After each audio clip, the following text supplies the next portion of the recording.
আর ছাত্র ভাই হলে তরুণ যুবক ভাই হলে হায় রে হায় অত শহীদ হলো রক্ত গেছে, এত ঘাম, এত কষ্ট, এত রক্ত, এত শাহাদত। এর বিনিময়ে আমরা নতুন বাংলাদেশ বানাইতাম চাইলাম, কিন্তু এই নতুন বাংলাদেশ ততদিন পর্যন্ত আমরা পাইতাম নাই যতদিন না আলেম উলামা হলরে লইয়া এবং কুরআনওয়ালা মানুষরে লইয়া এই দেশে যতদিন পর্যন্ত আমরা কুরআনের একটা রাষ্ট্র বানাইতাম পারতাম নাই ততদিন পর্যন্ত এই দেশ শান্তি পাওয়া যাইতো। শান্তি প্রতিষ্ঠার লাগে এই দেশটারে উন্নত সুখী সমৃদ্ধশালী করবার লাগে আমরা কেউ হয়তো এখানে কৌমি, কেউ আলিয়া, কেউ ফুলতলি, কেউ হয়তো আপনার সরসিনা, কেউ জামাত, কেউ হেফাজত, কেউ খেলাফত, কিন্তু বায়কল ইটা আমরা বড় পরিচয় নাই, কেউ তবলিগ, ইটা আমরা বড় পরিচয় নাই। আমরা সবচেয়ে বড় পরিচয় হইল আমরা মুসলমান। আমরা কিতা? আচ্ছা, আওয়ামী লীগে যদি ক্ষমতার লাগে 14 দল লইয়া হে জুট বানাইতে পারে, আর বিএনপি যদি ক্ষমতার লাগে হে তার 19 দল 20 দল লইয়া জুট বানাইতে পারে। তে আমরা কিতা যারা ইসলামপন্থী আছে হয়তো তুরাতুরি আমরা মাঝে তুরা একটু সামান্য মত পার্থক্য আছে, তে আমরা কিনা জামাত, হেফাজত, খেলাফত, চরমুনাই, আলিয়া, কৌমি, সারসিনা, ফুলতলি, বাংলাদেশের যত মসলক তরিকা আছে আমরা হকলরে আউকা হকলর বিবেকে একটা প্রশ্ন করি, হোক আছেন সবাই সব তরিকার মানুষ আছেন আমি জানি, আমরা মাঝে ভাই যত মত পার্থক্যতা হয় আপনারা একটা প্রশ্নের উত্তর দুকা, আমরা সবে কোরআনের আইন চাইনি, তেও একটা হতার উপরে ঐক্যমত হইয়া আমরা কি পারি না একবার তা ওলাম এক টেবিলও বুঝিতাম। যদি আমরা খালি এক টেবিলও বুঝিতাম পারি, আগামীকাল যদি সব এখন আমরা এক হয়ে গেছি হুজুর হল, আমরা ইসলামপন্থী হলে এক হয়ে গেছি, 10টার সময় ঘোষণা আইনে 11টার সময় দেশের মানুষে কইবা আমরাও চোখ বন্ধ কইরা দেশের দায়িত্ব আপনার কাছে দিলাইলাম। দেখো এলাকার তবলিগ, জামাত, হেফাজত, খেলাফত, ফুলতলি, সরসিনা যত জাতর মানুষ আছি আমরা কি তার ঠেলাঠেলি করবো নি? আর হনুকা কেন আমরা ঠেলাঠেলি করতাম? ফিটা আরম্ভ হইলে এই সময় দেখা যায় মামুনুল হক সাবরেও ফিটে, আমির হামজারও ফিটে, এই সময় হয় না এইন কৌমি আর এইন আলিয়া, এই হইলা খেলাফত, এইন জামাত। ফিটা আরম্ভ হইলে ফুলতলিও ফিটা খাইবা, খেলাফতেও খাইবা, হেফাজতেও খাইবা। যারা মনে করবা না আমরা খাইতাম না, সিরিয়াল কিন্তু আস্তে আস্তে আই। আর যদি হয় না আমরা টুফিওয়ালা, পাঞ্জাবিওয়ালা, ইসলামওয়ালা সব আমরা আমাদের তুরাতুরি বিভেদ আছে, তাই বলে আমরা সবাই এক, কারণ আমরা সবর রব হে। আচ্ছা দেখো কাসাই আমার লগে আপনার মাত্র একটা বিষয় লিয়া ঝামেলা, মনে করুক যে কোনো একটা বিষয় লিয়া মত মিলেন না, আপনি হইরা একটা আমি হইরাম, আমার দিকে চাউকা আজকে সব জিনিস সমাধান করিয়া দিয়া যায় গিয়া একটু দিলটারে বড় করিয়া হনুকা মনে করুকা তার লগে আমার একটা বিষয়ে মিলেন না, তাই হইরা এক কথা আমি হইরাম এক কথা, 100টার মাঝে 99টা তো তার লগে আমার মিল আছে, একটা মিল নাই। কিন্তু আমরা খাইস্ত তৈল একটা যদি না মিলে তুইও হাবি, তুই কাফির। আরে ভাই একটা না মিলার কারণে আমি যদি তানরে একবার কাফির হই, 99টা মিলছে, এখন 99 বার তারে মুমিন হওয়া লাগে। ইনো ফুলতলি, জামাত, হেফাজত, খেলাফত, আলিয়া, কবি সবরে হইরাম, সেউর লগে 2টা 3টা মিল নাই, 5টা 10টা মিল নাই। হনুকা আমি আপনার লগে 49টা বিষয়ের অমিল রাখা ঐক্য করতে রাজি, এখানে আপনার লগে আমার 49টা অমিল, কিন্তু 51টা মনটারে বড় করে দিলাম। আমরা যারা তবলিগ করি আমরাও ইসলামের কাজ করি, আমরা যারা ফুলতলির মানুষ, আল্লামা ফুলতলি সাবর খেদমত আছে না, এই সিলেট তানোর দারুল কেরাতর খেদমত, আল্লাহর বন্দার ই খেদমতর কারণে কত হাজার হাজার মানুষ কুরআন শিক্ষা করছে। এই দেশ কৌমি মাদ্রাসার অবদান আছে না? মাতুকা আছে না নি? কৌমি মাদ্রাসা, এই কৌমি মাদ্রাসার কারণে এই দেশ ইসলামের বহুত খেদমত হয়েছে, আলিয়া মাদ্রাসা দ্বারাও খেদমত হয়েছে। এই দেশ জামাত যারা ইসলামের কাজ, হেফাজত দ্বারা ইসলামের কাজ, খেলাফত দ্বারাও কাজ, জমিয়ত দ্বারাও কাজ, সবর দ্বারাও কাজ। আমরা সবে যদি একটু মনোমালিন্য তুরা বুলিয়া ওই যে ইংসা অবস্থান যদি ফালাইয়া তুইয়া আর আমরা এক লগে বুঝিতাম পারি, এই বাংলাদেশ ইসলাম বিরোধী হলোর আর জায়গা হইতো না ইনশাআল্লাহ। তা আপনারা আমি জানি না সব দলের মানুষ আছেন, আর আমি জানি যে সব দলের মানুষও আমার মহব্বত করবে, এখন হোক স্যার আপনারা সব দলের মানুষ যারা এনে আসেন আমরা কোনটা লইয়া খেউ লোকের আমরা ঠেলাঠেলি করতাম না, রাজি আসেননি? আমরা আপনার খার ফাড়া ই রাজনগর আমরা ঐক্য বজায় রাখবো। আমরা যে ভাই কৌমি আসুন, আলিয়া আসুন, ফুলতলি আসুন, সরসিনা আসুন, জামাত আসুন, যে সাউ আমার ভাই, কৌমি সেও আমার ভাই, আলিয়ার এই আমার ভাই, তবলিগের এই আমার ভাই, ফুলতলির এই আমার ভাই, সব আমার ভাই। আমরা যদি বাই বাইয়া মিল্লা চলতাম পারি ই দেশ ইসলামের বিরুদ্ধে কুরআনের বিরুদ্ধে গিয়া খেয়ে এক সেকেন্ড টু তাখতা ফারতা নয়। দেখো আমরা সব ঐক্যবদ্ধ হইমনি, ঐক্যবদ্ধ হইমনি ইনশাআল্লাহ। আল্লাহ আপনার তৌফিক দোকা আও কাউ একটা কথার উপরে একমত হয়ে যায়। এই বাংলাদেশে আমরা সবে কোরআনের আইন কায়ামল লাগি সব এক হয়ে যাবো, বাই বাই হয়ে যাবো, রাজি আসেননি? আমরা অনৈক্যর যে একটা ওয়াল হয়ে গেছে দেওয়াল, ইটারে ওই যে হেমার আছে না, আমরা বাইঙ্গা টুকরা টুকরা করে দিয়ে আমরা ঐক্যর প্রাচীর তৈরি করব ইনশাআল্লাহ। সূরা ইব্রাহিমের প্রথম আয়াতে আল্লাহ বললেন, কেন তোমাদের জন্য কোরআন নাজিল করলাম শোনো। আল্লাহ তাআলা জানিয়ে দিচ্ছেন, আলিফ লাম রা কিতাবুন আনজালনাহু ইলাইকা লিতুখরিজান নাসা মিনায-যুলুমাতি ইলান নূর। আল্লাহ তাআলা বলছেন, ও আমার হাবিব, আমি আপনার উপরে এই কিতাব নাজিল করেছি যাতে করে তামাম দুনিয়ার মানুষ যে অন্ধকারে নিপতিত হয়েছে, মানুষদেরকে সেই তমসাচ্ছন্ন নিকষ কালো অন্ধকার থেকে বের করে তাদেরকে যেন আপনি আলোর রাস্তায় নিয়ে আসতে পারেন। এই জন্য এই কোরআন যিনি নাজিল করেছেন তিনি কে? প্রশ্ন হতে পারে, কিসের অন্ধকার? কুফরির অন্ধকার থেকে ঈমানের আলোয় উদ্ভাসিত করার জন্য, পথভ্রষ্টতার গুমরাহির অন্ধকার থেকে হেদায়াতের দিকে নিয়ে আসার জন্য, জাহান্নামের পথ থেকে মানুষকে জান্নাতের পথ দেখাবার জন্য এই কোরআন যিনি নাজিল করেছেন, জোরে বলেন তিনি কি? কোরআন হচ্ছে কোরআনের মূল নাম। এটা ছাড়াও কোরআনে কারীমের 90টার বেশি গুণবাচক নাম আছে। তার মধ্যে কোরআনের একটা নাম হচ্ছে নূর। জোরে বলেন তো কোরআনের নাম কি? এই কিতাবকে আল্লাহ নূর বলেছেন, আলো বলেছেন। এই যে আজকে এই জায়গায় মাহফিল হচ্ছে, 3 দিন আগে যখন এখানে স্টেজ করা হয়েছিল, তার আগে এখানে আলো ছিল না। রাতের বেলা হাঁটলে এখানে অন্ধকার লাগতো। মাহফিল উপলক্ষে আজকে যখন লাইট দেওয়া হয়েছে, এই অন্ধকার জায়গা আলোকিত হয়েছে। কোরআন আসার আগ পর্যন্ত পৃথিবীর মানবতা, পৃথিবীর সভ্যতা অন্ধকারে নিমজ্জিত ছিল। কোরআনের মাধ্যমে আলোকিত পথ যিনি দেখিয়েছেন, পুরুষোচিত কণ্ঠে গলার আওয়াজ বড় করে বলেন তিনি কি? এজন্য আল্লাহ কোরআনকে নূর বললেন। কোরআনে কারীমের 4 নম্বর সূরা, সূরাতুন নিসা এর 174 নম্বর আয়াতে আল্লাহ তাআলা বলছেন, ইয়া আইয়ুহান নাসু ক্বাদ জাআকুম বুরহানুম মির রাব্বিকুম ওয়া আনজালনা ইলাইকুম নূরাম মুবিনা। আল্লাহ তাআলা বলছেন, হে মানব জাতি, তোমাদের জন্য বুরহান এসেছে, অর্থাৎ তোমাদের কাছে আমি নবী পাঠিয়েছি।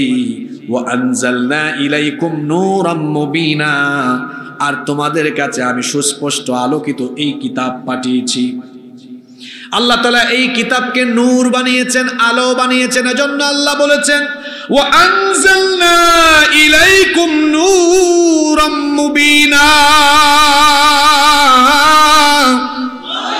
আল্লাহ তাআলা বলছেন, এই কিতাবকে আমি নূর বানিয়েছি। এই কিতাবের কাছে যারা আসবে, তাদের জীবন কিংবা যে সমাজ বা জাতি বা সভ্যতা আসবে, তাদেরকে আলোকিত পথে যিনি এনে যিনি জান্নাতের পথ দেখায় দিবেন তিনি কি? আমার দিকে তাকান। কোরআন হচ্ছে এমন এক কিতাব, এই কিতাবের কাছে যে ব্যক্তি আসবে সেই ব্যক্তির জীবন আলোকিত হবে। কোরআনের কাছে যে সমাজ আসবে, যে রাষ্ট্র আসবে, সেই সমাজ এবং রাষ্ট্র আলোকিত রাষ্ট্রে উন্নত রাষ্ট্রে, সুখী সমৃদ্ধশালী রাষ্ট্রে পরিণত হয়ে যাবে। সুবহানাল্লাহ পড়েন। আমাদের জীবনের একটা মারাত্মক ভুল আমরা করে বসেছি, সেটা হলো এই কোরআনকে আমরা খতমের কিতাব আর ঝাড়ফুঁক তাবিজের কিতাব, খতমের কিতাব। কয়টা কথা বললাম দেখেন। কোরআনকে আমরা ঝাড়ফুঁকের কিতাব, তাবিজ লেখার কিতাব, খতমের কিতাব বানিয়েছি। কিন্তু কোরআন কি শুধুমাত্র ঝাড়ফুঁক, তাবিজ আর খতমের জন্য আল্লাহ নাজিল করেছেন?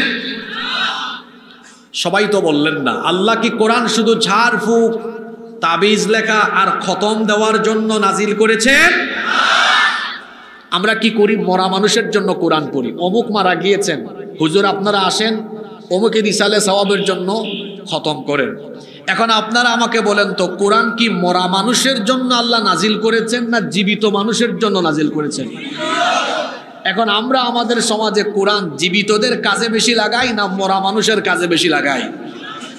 কিন্তু কোরআন কি মরা মানুষের জন্য আল্লাহ দিয়েছেন না জীবিতদের জন্য দিয়েছেন? এখন দেখেন, এক লোক সারা জীবন সুদ খেয়েছে, ঘুষ খেয়েছে, কোরআনের বিপরীত জীবনযাপন করেছে। সে মারা যাওয়ার পরে এবার তার বাড়িতে কোরআনের খতম হচ্ছে।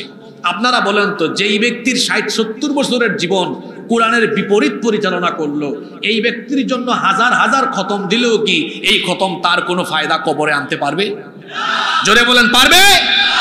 কারণ তার গোটা জীবনের হিসাব নিলে দেখা যাবে তার জীবনের সাথে কোরআনের কোনো মিল। আমি বলছিলাম আমাদের জীবনের মারাত্মক একটা ভুল, আমরা এটাকে ঝাড়ফুঁক, তাবিজ আর খতমের কিতাব বানিয়েছি। আমার প্রিয় ভাইয়েরা, এটা ঝাড়ফুঁক, তাবিজ আর খতমের কিতাব নয়, বরং এই কিতাব হচ্ছে আমাদের জীবনের সকল দিক এবং বিভাগ পরিচালনার চূড়ান্ত এবং একমাত্র সংবিধান বা গাইডলাইন। আপনার ব্যক্তি জীবন, আপনার পরিবার, আপনার শিক্ষাঙ্গন, আইনঙ্গন, আপনার সমাজ, আপনার দেশ কিভাবে চলবে, সব নিয়ম কানুন এই কোরআনে কারিমের ভেতরে আছে না নাই? এই যুবক ভাইয়েরা আমার দিকে তাকান। আমি খুব মেজাজি মানুষ, রাগাবেন না আমাকে। এতক্ষণ খুব ভালোবাসার আওয়াজে বলেছি, আমার মেজাজ তো দেখেন নি। কথা বলবেন একদম ওখান থেকে ধরে এখানে আনায়া মাইকের সামনে বসায় দিব। ফাইজলামি পেয়েছেন আপনি? জীবনে এমন কথা এখানে শুনবেন যা আগে কোনোদিনও শুনেন নাই। আপনার এলাকার খবর কি আমার কাছে নাই? এই এলাকায় কি ওয়াজ হয় আমি কি সব জানি না? কি কথা বলি এগুলো কি ব্রেইনের ভেতরে যায়? আমাদের এক একটা আলোচনা তৈরি করতে 400-500 ঘন্টা স্টাডি করতে হয়, আর আপনি এখানে 40 মিনিট 50 মিনিটে মূল কথা পাচ্ছেন, তবে এদিক ওদিক মনোযোগ যায়। খেয়াল করে শোনেন আমি কি বলছি। আমাদের জীবনের মস্ত বড় একটা ভুল, এটাকে ঝাড়ফুঁক, তাবিজ লেখার কিতাব, তাবিজ দেওয়ার কিতাব আর খতমের কিতাব বানিয়ে ফেলেছি। অথচ কোরআন হচ্ছে আপনার জীবন পরিচালনার একমাত্র এবং চূড়ান্ত সংবিধান। আপনার জন্ম থেকে নিয়ে মৃত্যু পর্যন্ত, আপনি চাকরি করেন, ব্যবসা করেন, রাজনীতি করেন, আপনি যাই করেন, আপনার জীবনের সব কিছু কিভাবে চলতে হবে, কিভাবে আপনি চলবেন, কি বলবেন কি বলবেন না, কি খাবেন কি খাবেন না, কোথায় যাবেন কোথায় যাবেন না, কি করবেন কি করবেন না, সব কোরআনে আছে না নাই? এবার আল্লাহ আপনাদেরকে কি বলছেন শুনে। কিছু মানুষ আছে তারা তাদের জীবনকে 2 ভাগ করেছে। কয় ভাগ? এরা কোরআনকে ধর্মীয় অঙ্গনে মানে, কিন্তু ধর্মীয় অঙ্গনের বাহিরে, যেমন তার পরিবারে, তার ব্যবসা প্রতিষ্ঠানে, তার অর্থনীতিতে, রাজনীতিতে কোরআন মানে না। এরকম মানুষ তো আমাদের দেশে নাই। আল্লাহ এদের ব্যাপারে আয়াত নাজিল করে কি বলছেন শুনেন। কোরআনে কারীমের 4 নম্বর সূরা, সূরাতুন নিসা এর 60 নম্বর আয়াতে আল্লাহ তাআলা বলছেন, আলাম তারা ইলাল্লাযীনা ইয়াজউমুনা আন্নাহুম আমানু বিমা উনজিলা ইলাইকা ওয়া মা উনজিলা মিন ক্বাবলিক। আল্লাহ তাআলা বলছেন, ও নবী আপনি কি তাদেরকে দেখেননি যারা দাবি করে আপনার উপর আমি যা নাজিল করেছি এর উপর তারা ঈমান এনেছে, এবং তারা এটাও দাবি করে আপনার আগে নবীদের উপরে যা আল্লাহ নাজিল করেছেন সেগুলোর উপরেও তারা ঈমান এনেছে। তারা দাবি করে তারা ঈমানদার, কিন্তু তাদের খাসলত হলো, তাদের স্বভাব হলো ইউরিদুনা আইয়াতাহাকামু ইলা তাগুতি ওয়া ক্বাদ উমিরু আইয়াকফুরু বিহি ওয়া ইউরিদুশ শাইতানু আইয়ুদিল্লাহুম দালালান বাঈদা। এদের স্বভাব হলো মুখে তারা বলে তারা ঈমান এনেছে, কিন্তু দেখা যায় তারা বিচার ফয়সালার জন্য, সমাজ আর রাষ্ট্র পরিচালনার জন্য আল্লাহর দেওয়া এই আইন বাদ দিয়ে তাগুতের তৈরি করা আইন কানুন তারা গ্রহণ করে নিয়েছে। অথচ তাদেরকে বলা হয়েছিল তাগুতের সাথে সকল রকমের সম্পর্ক ছিন্ন করো। আল্লাহর উপর ঈমান আনার আগে তাগুতকে তালাক দিতে হবে, তার সাথে সম্পর্ক ছিন্ন করতে হবে। এজন্য আল্লাহ বলেছেন ফামাইয়াকফুর বিত্তাগুতি ওয়া ইউমিন বিল্লাহি ফাকাদ ইসতামসাকা বিল উরওয়াতিল ওয়াসকা লা ইনফিসামা লাহা ওয়াল্লাহু সামিউন আলীম। অতঃপর যে ব্যক্তি তাগুতকে অস্বীকার করবে, এরপরে আল্লাহর উপর ঈমান আনবে, সে এমন এক মজবুত রশিকে আঁকড়ে ধরলো যা ছিন্ন হবার নয়। ঈমান আনার আগে আল্লাহ কুফরি করার কথা বলেছেন, আর এই কুফরি হবে কার সাথে? তাগুতের সাথে। জোরে বলেন তো কার সাথে? তাগুত তো আরবি শব্দ। তাগুত মানে কি? তাগুত হলো যারা এই পৃথিবীতে আল্লাহর জমিনের উপরে, আল্লাহর আসমানের নিচে, আল্লাহর জমিনের উপরে যারা আল্লাহর দেওয়া আইন বাদ দিয়ে নিজেরা আইন বানায়, কিংবা মানুষের তৈরি করা আইন প্রতিষ্ঠার জন্য ঘাম, শক্তি, রক্ত, জীবন বিসর্জন দেয়, এরা হলো তাগুত। এদেরকে যারা অনুসরণ করে তারা হচ্ছে তাগুত এবং আউলিয়া উশ শয়তান, শয়তানের অনুসারী। আল্লাহ বলছেন এরা বলে আমরা ঈমান এনেছি, কিন্তু দেখা যায় কোরআনের পূর্ণাঙ্গ বিধান তারা মানে না। কিরকম অবস্থা? এদের অবস্থা হলো এমন, কিছু জায়গায় কোরআন মানে, কিছু জায়গায় কোরআন মানে না। মসজিদে কোরআন মানে, মাদ্রাসায় কোরআন মানে। এদের পরিস্থিতি হলো এমন, যতটুকু যেখানে সুযোগ আছে ততটুকু তারা মানে। দেখা যায় তাদের পরিস্থিতি হলো এমন, একটা দোকান বা ব্যবসা প্রতিষ্ঠান উদ্বোধন করবে, হুজুর ডেকে এনে কোরআন তেলাওয়াত দিয়ে ব্যবসা প্রতিষ্ঠান উদ্বোধন করে, কিন্তু তার ব্যবসা প্রতিষ্ঠান পরিচালিত হয় কোরআনের বিরোধী আইন কানুন দিয়ে। ব্যবসা করে কিন্তু ওজনে কম দেয়, ব্যবসা করে কিন্তু সেখানে মিথ্যা বা প্রতারণার আশ্রয় নেয়। কাস্টমারকে 2 নাম্বার জিনিস দেয়া, কয়েক নাম্বার জিনিস দিয়েছি, এইরকম করে ধোঁকাবাজি করে। অথচ ব্যবসা প্রতিষ্ঠান উদ্বোধনের আগে কোরআন তেলাওয়াত করে, কোরআন তেলাওয়াত করে ব্যবসা প্রতিষ্ঠান উদ্বোধন করে, ব্যবসা প্রতিষ্ঠান পরিচালনা করে কোরআন বিরোধী আইন দিয়ে। বিবাহ অনুষ্ঠানের সময়, বিয়ে বাড়িতে বিয়ের আগের দিন নাচ গান বাজনা আর গায়ে হলুদের অনুষ্ঠান করে। বলেন তো, নাচ গান বাজনা গায়ে হলুদ করা এটা কোরআনের পক্ষে না কোরআনের বিরুদ্ধে? আরো জোরে বলেন, পক্ষে না বিপক্ষে? ওরে বাপরে বাপ, আগের দিন কোরআন বিরোধী, আগের রাত কোরআন বিরোধী সব কাজ করে বিয়ের দিন এবার মসজিদের খারপাড়া মসজিদের হুজুর ডেকে এনে বলে, হুজুর বিবাহটা শুদ্ধ করে দেন, একটু খুতবা দেন। আর হুজুর খুতবায় দাঁড়ায় কোরআনের 3-4টা আয়াত তেলাওয়াত করেন। কোরআন তেলাওয়াত দিয়ে বিবাহ শুরু হচ্ছে, অথচ আগের রাতে এবং খুতবা দেওয়ার পরে কোরআন বিরোধী সকল কাজ বিবাহে আবার পরিচালিত হচ্ছে। পার্লামেন্ট উদ্বোধনের আগে কোরআন থেকে তেলাওয়াত হয়, কোরআন তেলাওয়াতের পরে স্পিকার যখন পার্লামেন্টের অধিবেশন আরম্ভ করেন, সেখানে আবার কোরআন বিরোধী আইন পাশ হয়। এইভাবে করে সকল জায়গায় শুধু কোরআনের তেলাওয়াত জারি রেখে সকল জায়গায় কোরআন বিরোধী কাজ কারবার করে নিজেদেরকে যারা ঈমানদার হিসাবে ঘোষণা দেয়, আল্লাহ বলছেন এরা ঈমানদার নয়, এরা হলো ঈমানদার নামের টাটকা মুনাফিক। কিরকম? আল্লাহ কোরআনে কারীমের 4 নম্বর সূরা সূরাতুন নিসায়ের 61 নম্বর আয়াতে বলছেন, ওয়া ইযা ক্বিলা লাহুম তাআলাউ ইলা মা আনজালাল্লাহু ওয়া ইলার রাসূলি রাআইতাল মুনাফিকিনা ইয়াসুদ্দুনা আনকা সুদুদা। আর যখন তাদেরকে বলা হয় ফিরে এসো, আল্লাহ যা নাজিল করেছেন এবং রসুল যে তরিকা দেখিয়েছেন, আল্লাহ আর রসুলের তরিকায় ফিরে আসো। ও নবী, দেখবেন তখন কিছু মানুষ পাওয়া যাবে, এরা মসজিদে কিংবা কোরআনকে তেলাওয়াতের জায়গায় মানবে, কিন্তু কোরআনের আইনকে সমাজ রাষ্ট্রের সব জায়গায় মানবে না। এই জন্য কোরআনের আইনের কথা বলা হলে দেখবেন রাআইতাল মুনাফিকিনা, যারা মুনাফিক এদেরকে দেখবেন ইয়াসুদ্দুনা আনকা সুদুদা, এরা পাশ কাটিয়ে চলে যায়। তারা কোরআনের তেলাওয়াত মানে, তারা কোরআনের তেলাওয়াত করতে চায়, সফিনা করতে চায়, খতম দিতে চায়, মরা মানুষের জন্য কোরআন পড়তে চায়, কিন্তু সমাজ আর রাষ্ট্রে তারা কোরআন চায় না। এখন আপনার গ্রামে, আপনার এলাকায় আপনি এদেরকে ফাইন্ড আউট করবেন কিভাবে? আপনাদের জুমা মসজিদে যদি ইমাম সাহেব, খতিব সাহেব বলেন, সম্মানিত মুসল্লিবৃন্দ, আমাদের এই খারপাড়া মসজিদ আমরা কোরআনের আইনে চালাবো, আল্লাহর আইনে চালাবো, দেখবেন সভাপতি, সেক্রেটারি, কেশিয়ার এবং মুসল্লি সবাই বলবে, হুজুর আমরা আপনার সাথে একমত, আমাদের মসজিদ কোরআনের আইনে চলুক। হুজুর যদি খুশি হয়ে বলেন যে আল্লাহর আইনে, কোরআনের আইনে মসজিদ চলবে, সে আল্লাহর আইনে আমার আদালত চলবে, আইন অঙ্গন চলবে, শিক্ষাঙ্গন চলবে, সমাজ চলবে।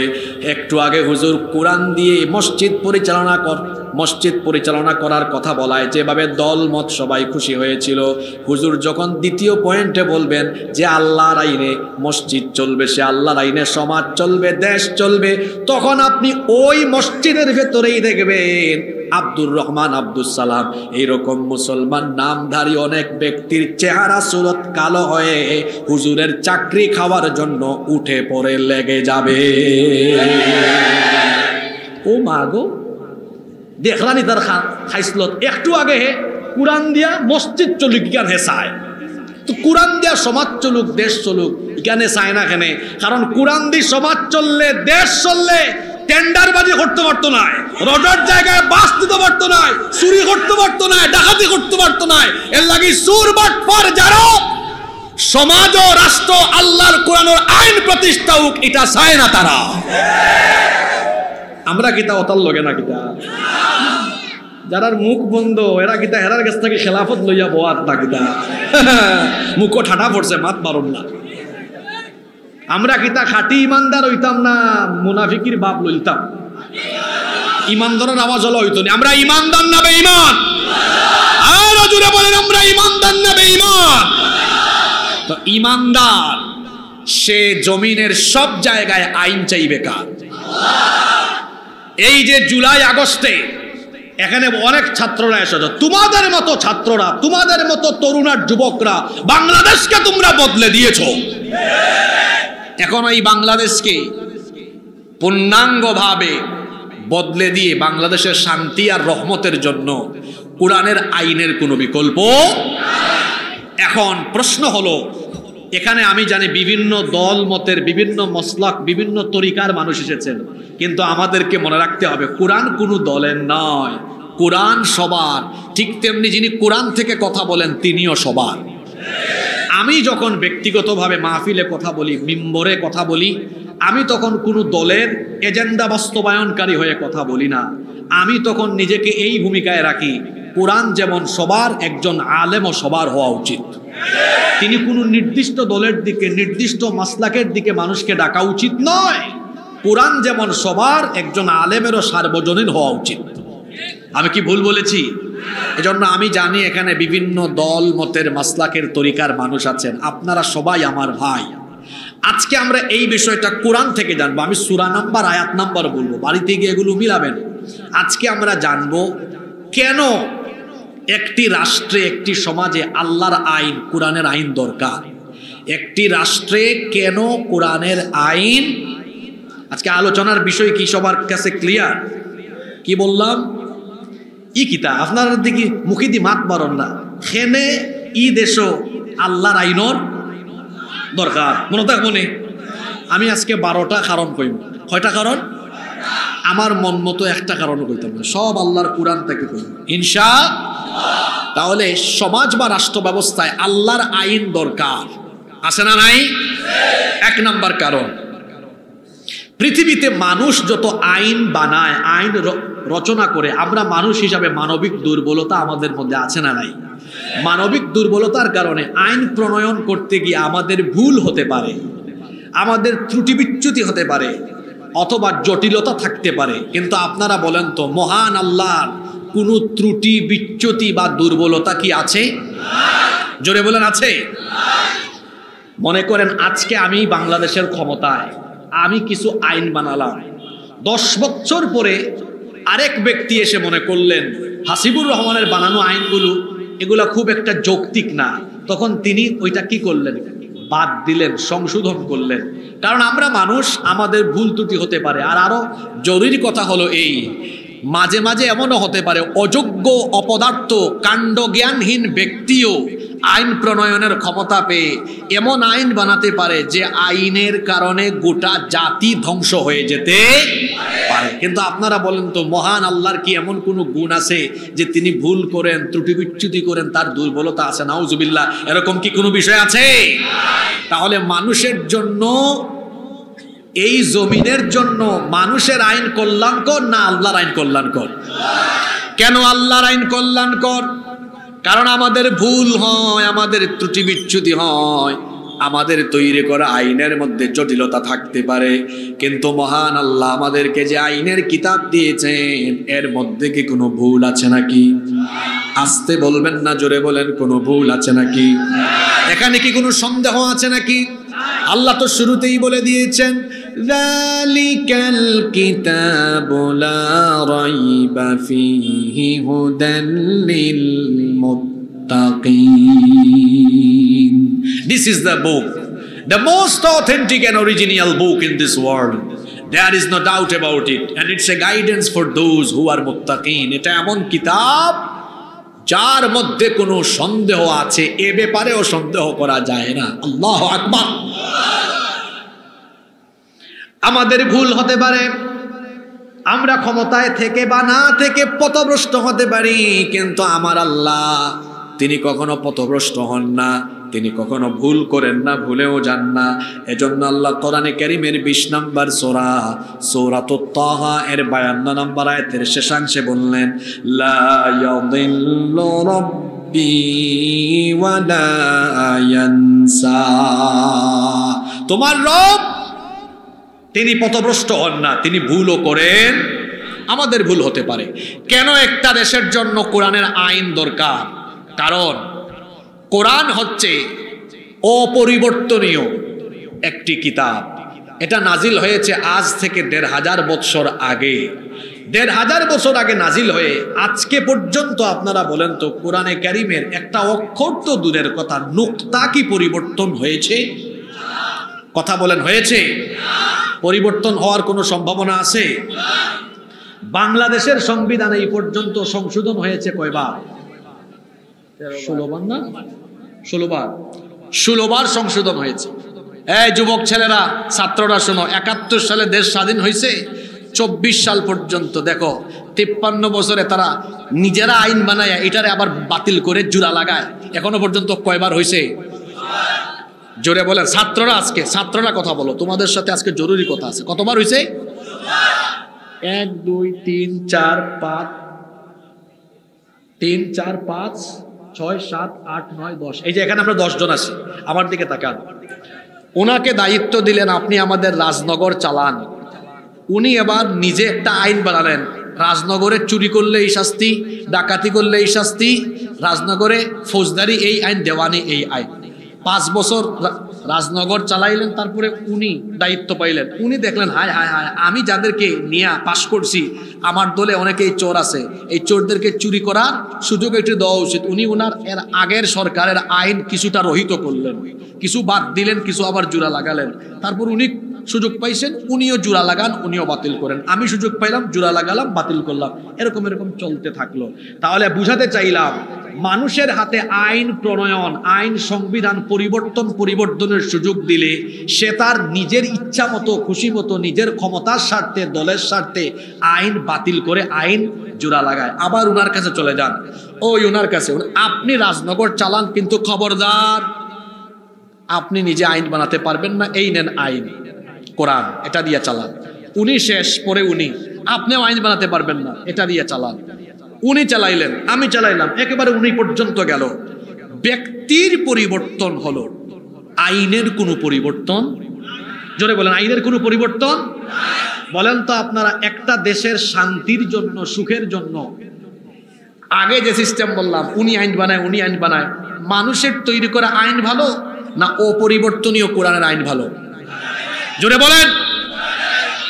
এই বাংলাদেশ পরিবর্তন হয় না কেন? ৭১ থেকে নিয়ে ২০২৪ সাল পর্যন্ত বহু ওয়াজ মাহফিলে আমরা ওয়াজ করেছি, আমরা মসজিদের মিম্বরে বহু বক্তব্য রেখেছি। আমাদের ওয়াজ নসিহতে পরিপূর্ণভাবে আমরা মানুষকে অন্যায় অপরাধ থেকে ফিরিয়ে আনতে পারছি না। এর কারণ হলো আমরা কোরআন থেকে শুধু ওয়াজ করতেছি, কোরআনের বিধান রাষ্ট্রীয়ভাবে কায়েম করতে পারি নাই। আমরা আইন তৈরি করার দায়িত্ব মানুষের হাতে, শাসকদের হাতে তুলে দিয়েছি। আর তারা যখন আইন বানায়, তারা তাদের দলের স্বার্থে, তারা তাদের কর্মীর স্বার্থে, নিজের ক্ষমতার স্বার্থে আইন বানায়। এই আইন দিয়ে মানুষের ভাগ্য বদলাবে না। মানুষের ভাগ্য বদলানোর জন্য আল্লাহর দেওয়া কোরআন দিয়ে যতদিন পর্যন্ত এই দেশ পরিচালিত হবে না, ততদিন পর্যন্ত এই দেশে কোনো শান্তি পাওয়া যাবে না। কোরআনের আইন কেন দরকার? পয়েন্ট কিন্তু মনে রাখা লাগবে। এটা পরীক্ষার প্রশ্ন দিলা মানুষের শিক্ষা যায় ওলান আলোচনা। ১ নম্বর পয়েন্ট আমি তুরা বাদে সবক লই লিব, ও জাগাত বইয়া সবক কোয়া লাগবে।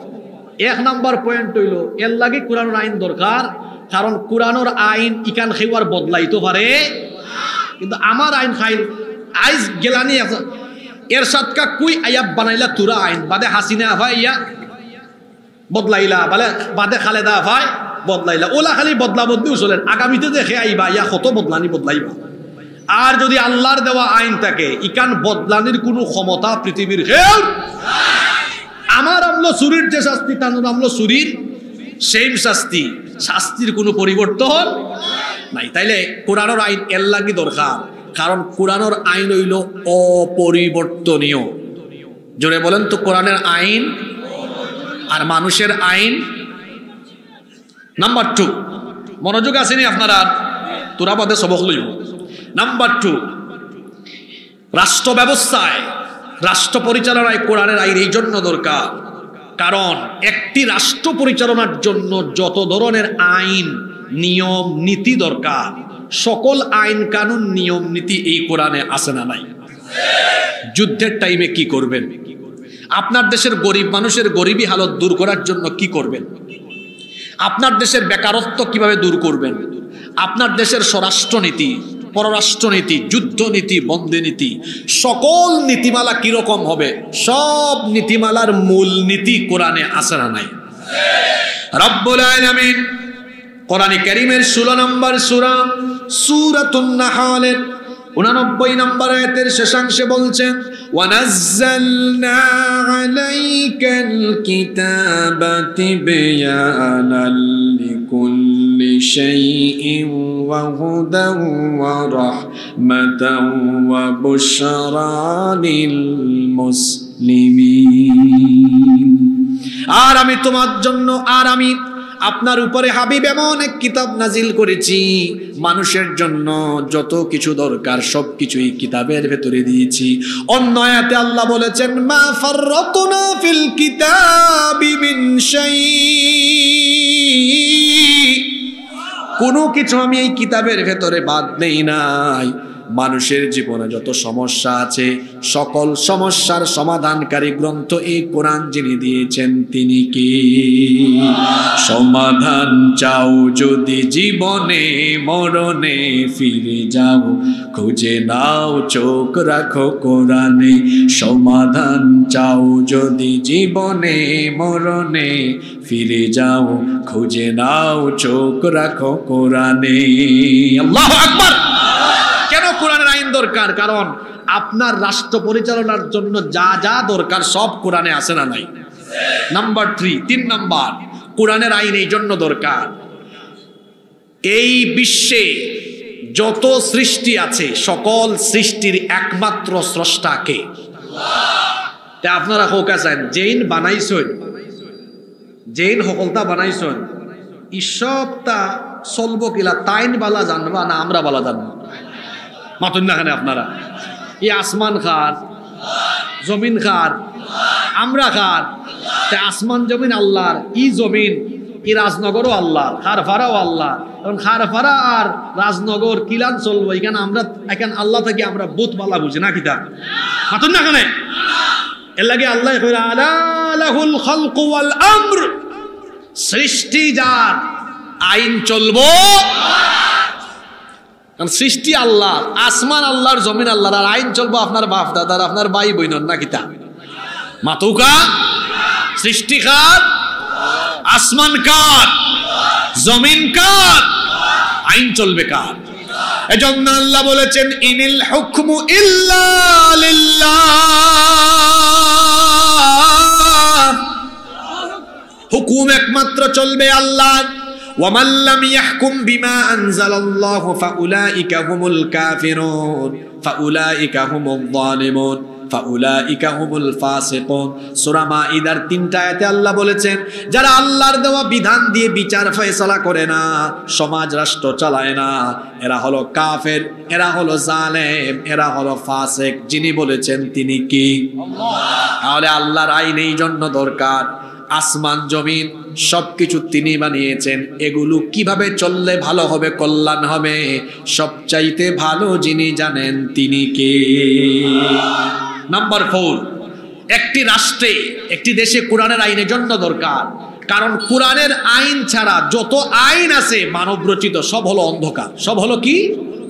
এজন্য আল্লাহ বলেছেন أفحكم الجاهلية يبغون ومن أحسن من الله حكما لقوم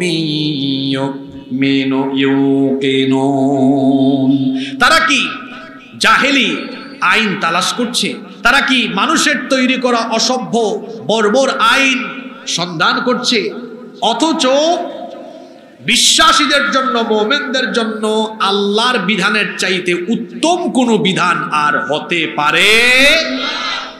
মানুষের তৈরি করা আইন এগুলো মানবতার জন্য, জাতির জন্য অন্ধকার। নাম্বার 5 নাম্বার, কেন একটি রাষ্ট্রে কোরআনের আইন দরকার? অবাইদি সাউকা হিবাই কিতাব, কেন একটি রাষ্ট্রে কোরআনের আইন দরকার? 5 নাম্বার কারণ হলো, যদি রাষ্ট্র ব্যবস্থায় কোরআনের আইন প্রতিষ্ঠা না হয় তাহলে আল্লাহর কোরআনের অনেক আয়াত শুধু কোরআন শরীফের পৃষ্ঠার ভিতরে বন্দী থাকবে, এগুলোর কোনো বাস্তবায়ন আর হবে না। বালা করে হুনুকা ইকান তুরা সিরোটি ভাষায় বুঝাইয়া কই, যদি কোরআন ইকান রাষ্ট্র ব্যবস্থা তো পার্লামেন্ট ও সেক্রেটারিয়েট বঙ্গভবন ইকান না থাকে তে বহুত আয়াত ও কিতাবর পৃষ্ঠার ভিতরে বন্দী থাকবো, ইতার আর কোনোদিন বাস্তবায়ন অন হইবা। হুজুর কয়েকটা উদাহরণ দিলাম। চুরি করলে তার শাস্তি ইসলাম কিতাব, তার ডাইনাত খাইটা দেওয়া। এখন আপনার দেশও যদি, আপনার আদালতও যদি কোরআনের আইন না থাকে, এই আয়াত ইকান কোরআন শরীফের ভিতরেও রইব, ইকান আর জীবনে কোনোদিন বাস্তবায়ন। জিনাকুর জিনা বিচার করে, এখন ইসলামী আদালতও তার শাস্তি হইল, এ যদি আবি আইতে হয়, মিসকিন বেচলর বিয়া করছেন আর তা কাম কুকাম করে, তারে দইরা 80টা বেত লাগাও আর 1 বছরের লাগি নির্বাসনও ফাটাও, আর বিবাহিত হইলে একবারে রজব। এখন যদি কোরআনের আইন আদালত দেশ প্রতিষ্ঠা না থাকে, ই আয়াত ইকসাইন খালি কোরআন শরীফের ভিতরেও থাকবো, ইতার বাস্তবায়ন হইবনি। জোরে জোরে হোক হইবনি। তাহলে কোরআন শরীফ খালি খতম তিলাওয়াত আর দইরা চুমা দেওয়া, রমজান মাসও খতম পড়া, আর কেউ মরি গেলে খতম পড়া, সফিনা পড়া, আর ফু দেওয়া, তাবিজ লেখা, ইতার মাঝে কোরআন সীমাবদ্ধ রাখলে হইতো না। কারণ আমার রসুল 10 বছর মদিনা চালাইছেন কার বাপর আইন দিয়া? আল্লাহর কোরআনের আইন দিয়া। জোরে হোকা কার আইন দিয়া? কোরআনের আইন খার। আরো জোরে হোকা কার আইন? আর আপনার মডারেট ইসলাম কিনা জানেননি? আপনার আর মডারেট ইসলাম হইল আপনারা কোরআন শরীফ কেন রাখছেন ওয়াজ মাহফিলের মঞ্চ, মসজিদ, মাদ্রাসা, আর আপনার সমাজ দেশ চলের সব আবু জেহেলি আইনে। ইটা হইছে আমরার বানানি মডারেট ইসলাম। আর আল্লাহর রসুলের ইসলাম হইল যে কোরআন ওয়াজ মাহফিলের মঞ্চ, মসজিদ, মাদ্রাসা থাকবো, এই কোরআন আইনঙ্গন, সমাজ, রাষ্ট্র, পার্লামেন্ট, সেক্রেটারিয়েট, বঙ্গভবন একই কোরআনের আইন চলবো। এর নাম ইসলাম। এর নাম কিতা? তাহলে রাষ্ট্র ব্যবস্থায় কোরআনের আইন এই জন্য দরকার, যদি রাষ্ট্র ব্যবস্থায় কোরআন প্রতিষ্ঠা না হয় অনেক আয়াত কোরআন শরীফের ভেতরে বন্দী থাকবে, বাস্তবায়ন। এখন আমার ভাই চৌকা, আমিও কিতাব ওয়াজ করি আজকে সারা বাংলাদেশে যত বাদখাম আছে ওয়াজ করিয়া আপনারা হক কথা হোকা চান। আমি নাই খালি আইজ বাংলাদেশে যদি 68,000 হুজুরে 68,000 গাঁত, বাংলাদেশে 68,000 গ্রাম আছে না, 68,000 গাঁত 68,000 হুজুরে ওয়াজ করে যদি আজকে বুঝায় ওয়াজ নসিহত করেন হোকা চান, সারা দেশের অন্যায় খাম বন্ধ হয়েছে মনি, সারা দেশের বালাঘাট চালু হয়েছে মনি। এর লাগে আল্লাহ কইছেন তোমরা মুসলমান হল তোমরা হইলে সর্বোত্তম জাতি, হোকা সুবাহান আল্লাহ। তো সর্বোত্তম জাতি মানুষ এমনি হয়নি, কিছু খাম থাকা লাগতো না তারা। আচ্ছা খামটা কিতা? রব্বুল আলামিন কোরআনুল কারীমের 3 নম্বর সূরা সূরা আলে ইমরানের 110 নম্বর আয়াতে বলছেন কুনতুম খায়রা উম্মাতিন উখরিজাত লিন-নাসি তা'মুরুনা বিল মা'রুফি ওয়া তানহাউনা 'আনিল মুনকারি ওয়া তু'মিনুনা বিল্লাহ। কুনতুম খায়রা উম্মাহ, তোমরা সর্বোত্তম জাতি, তোমাদের দায়িত্ব হলো উখরিজাত লিন-নাস, তোমাদেরকে মানুষের কল্যাণে বের করা হয়েছে। দায়িত্ব হলো তা'মুরুনা বিল মা'রুফ। যুবক ভাইরা তাকান, কথাগুলা বুঝে, তোমাদের দায়িত্ব তোমরা সৎ কাজের আদেশ দিবে, অসৎ কাজে নিষেধ করবে। আদেশ নিষেধ। আমার ভাই সাউকা আর হলে হৌকা মুসলমান হলে সৎ কাজের অনুরোধ করতা না আদেশ করতা? মুখে দি মাত মারন না নাকিতা? এখন জাগা মতো পয়েন্টে ধরমু বালা করি হোকা আল্লাহ হইরা সৎ কাজের আদেশ হইতো না অনুরোধ হইতো? আরো জোরে। এখন বলেন তো আপনারা, আমার দেশে যখন ইসলাম বিরোধী শিক্ষা ব্যবস্থা, অনইসলামিক কোরআন বিরোধী কোনো আইন যখন প্রতিষ্ঠা হয় বা চালু হয়, তখন আমরা সরকারকে আদেশ করি না আমাদের দাবি পেশ করে অনুরোধ করি? জোরে বলেন। তাহলে বোঝা গেল আমাদের রাষ্ট্র ব্যবস্থায় কোরআনের শাসন না থাকায় আমরা আলেম উলামাও 6 দফা 9 দফা 10 দফা 13 দফা দাবি নিয়ে অনুরোধ করতে যাই আর সুযোগ বুঝে আমাদের উপর লাগায়। তার কারণ হলো আমরা ইসলামকে কোরআনকে অনুরোধের জায়গায় রেখে দিয়েছি। কোরআন এসেছে ড্রাইভিং সিটে থাকার জন্য, প্যাসেঞ্জারের সিটে থাকার জন্য নয়। ওই জায়গা পার্লামেন্ট, সেক্রেটারিয়েট, বঙ্গভবনে যখন কোরআনের আইন প্রতিষ্ঠা করা হবে তখন আর অনুরোধ নয়, আদেশ করে করে অন্যায় বন্ধ করে সকল ভালো কাজকে চালু করে দেওয়া সম্ভব হবে। কথা কিতা মাথার ভিতরে হামাইছিনি? নাইলে আস্থা জীবন অনুরোধ আর দাবি লইয়া যাইবা, আর দাদা হুজুর হল আসুন আপনারা পালা করি হুরুকা, আস্থা জীবন খালি বাড়ি খাইবা। কোরআন শরীফ ইটারে অনুরোধের জায়গাত রাখবার লাগে আইছে না, কোরআন রাখতে হইব আদর্শর জায়গা। তে আদেশের মাকাম পর্যন্ত কোরআন গেছেনি? মাতৌকা গেছেনি? তে কোরআন রে আদেশের মাকাম পর্যন্ত পৌঁছানোর লাগে আপনার খাস করা সবর ইমানি দায়িত্ব, সবর ইমানি। নাম্বার 7, কেন রাষ্ট্র ব্যবস্থায় কোরআনের আইন দরকার? না, এটা তো 6 নম্বর। 6, এজন্য রাষ্ট্র ব্যবস্থায় কোরআনের আইন দরকার। রাষ্ট্র ব্যবস্থায় কোরআনের আইন প্রতিষ্ঠা হলে মানুষ ন্যায় বিচার থেকে বঞ্চিত হবে না, মানুষ সুবিচার পাবে। যে সমাজে, যে রাষ্ট্রে কোরআনের আইন নেই, দেখবেন সেই সমাজে, সেই রাষ্ট্রে বিচারের নামে অবিচার হয়।